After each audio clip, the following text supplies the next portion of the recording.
ठीक है, मतलब तो मीर साहब फिर ये कहा जाए कि जो बशीर मेमन साहब कह रहे हैं कि उन पर प्राइम मिनिस्टर साहब ने ओपोजिशन रहनुमाओं पर मुकदमात के लिए दबाव डाला, या काजी फाजीसा का वो कह रहे हैं उन पर मुकदमा कायम करने के लिए दबाव डाला, शायद वो उनकी बात दुरुस्त हो, लेकिन वो दबाव जो है वो सिर्फ वजीर आजम का नहीं मानते थे, वो कहीं और से भी शायद अहकामात लेते थे। ये कहा जाए तो दुरुस्त होगा?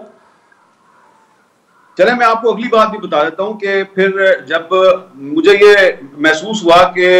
डॉक्टर शाहिद मसूद साहब जो हैं वो वजीर आज़म इमरान खान साहब की वजह से जेल में नहीं है, हो सकता है कोई और वजह हो, तो फिर हमने कहीं और भी बात की, क्योंकि हमने वहां कहीं और भी सिफारिश की और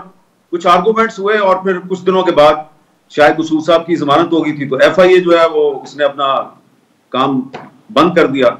तो इसका मतलब यह है कि बशीर मेमन साहब जो है वो ठीक है, वजीर आज़म साहब की नहीं मानते थे, लेकिन हो सकता है किसी और की मानते थे।